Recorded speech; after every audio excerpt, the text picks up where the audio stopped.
Bismillahirrahmanirrahim. Assalamualaikum warahmatullahi wabarakatuh. Halo teman-teman, perkenalkan nama saya Fikri Hardiansyah. Saya dari mahasiswa Universitas Pancasakti Bekasi, Fakultas Ekonomi dan Bisnis, Program Studi Manajemen dengan nomor NIM 28921500062. Pada kesempatan kali ini saya akan membahas tentang manajemen logistik, yang mana tugas ini adalah bagian tugas dari ujian tengah semester yang diberikan oleh dosen pengampu, yaitu Ibu Wina Sari Kusumaning Tias, SLP MM. Langsung saja kita kepada pembahasannya. Nah, pasti sebagian dari kita banyak yang tidak mengetahui manajemen logistik. Nah, apa sih itu manajemen logistik? Nah, manajemen logistik ini yang berkembang menjadi manajemen rantai pasok atau supply chain management atau SCM, yaitu adalah suatu proses mencakup perencanaan atau plan, sumber input atau source, yaitu bahan mentah dari pemasok, transformasi bahan mentah menjadi barang jadi, transportasi, distribusi, pergudangan, sistem informasi dan pembayaran barang, sampai barang dikonsumsi oleh konsumen, dan pada akhirnya adalah layanan pengembalian produk atau return. Nah, proses return ini mencakup kegiatan daur ulang, pengembalian barang atau rusak, atau penggantian barang rusak dengan yang baru pada umumnya. Barang-barang yang diperlukan setiap orang tidak selamanya berada pada tempat yang sama atau antara lokasi kegiatan produksi dengan domisili orang yang memerlukannya berada pada tempat yang berbeda atau tidak mudah mengakses barang tersebut. Nah, adapun definisi manajemen logistik.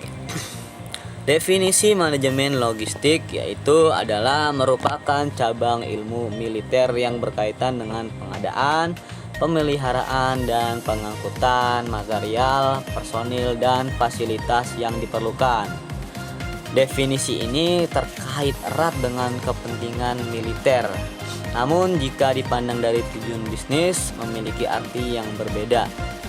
Logistik adalah proses merencanakan, menerapkan pengendalian yang efektif dan efisien dari aliran dan penyimpanan bahan baku, persediaan dalam proses dan barang jadi yang terhubung dengan informasi dari titik asal ke titik konsumsi untuk memenuhi kebutuhan pelanggan. Nah, di sini ada logistik bisnis. Logistik bisnis merupakan bidang kajian manajemen terpadu yang relatif baru dibandingkan dengan bidang keuangan, pemasaran, dan produksi. Kegiatan logistik secara tidak sadar sudah terbiasa dilakukan orang selama ini. Bidang bisnis pun selalu melibatkan kegiatan pergerakan dan penyimpanan atau move and store activity. Itu logistik bisnis. Nah, sekarang kita bahas tentang ruang lingkup logistik. Nah, secara praktis, logistik adalah merupakan kegiatan fungsional yang berulang-ulang melalui saluran aliran material yang dikonversi menjadi produk dan dikirim hingga ke para pelanggan, seperti di skema aliran material komoditas teh. Nah, secara terminologi, logistik bisnis terdiri dari dua proses besar. Yang pertama, semua kegiatan logistik sebelum dilaksanakannya kegiatan produksi disebut inbound logistik dan proses pengelolaannya disebut manajemen material. Adapun yang kedua, setelah kegiatan produksi disebut outbound logistik, sedangkan proses pengelolaannya disebut manajemen distribusi fisik. Nah, di sini ada fungsi manajemen logistik. Ada 3 fungsi manajemen logistik. Yang pertama, perencanaan dan pemenuhan kebutuhan. Yang kedua, penganggaran. Yang ketiga, fungsi pengadaan. Nah, kita bahas yang pertama, perencanaan dan pemenuhan kebutuhan. Dalam hal ini, manajemen logistik berfungsi sebagai perencanaan dan juga penentu keperluan dari setiap program organisasi. Hal tersebut meliputi aktivitas analisa produk yang digunakan, skala prioritas, hingga ketersediaan produk. Adapun fungsi yang kedua yaitu fungsi penganggaran. Fungsi penganggaran dalam manajemen logistik adalah untuk memastikan bahwa kebutuhan pengadaan barang sudah selesai dengan anggaran yang dimiliki perusahaan. Apabila biaya anggaran logistik tersebut ternyata tidak sesuai, maka harus dilakukan perubahan pada perencanaannya. Dan yang ketiga, fungsi pengadaan. Manajemen logistik pada dasarnya memang lebih fokus pada pengadaan barang dan menjadi hal penting yang harus diperhatikan. Saat ada ketidaksesuaian anggaran dan menjadi sulit dalam mengubah perencanaan, maka pihak manajemen logistik harus melakukan improvisasi dalam mengelola kegiatan logistik dengan budget yang terbatas. Itu fungsi manajemen logistik. Dan di sini ada tujuan manajemen logistik. Nah, ada 3 tujuan manajemen logistik. Nah, yang pertama, mengurangi biaya transportasi, dan yang kedua, meningkatkan kualitas produk, dan yang ketiga, meminimalisir kejadian di luar dugaan.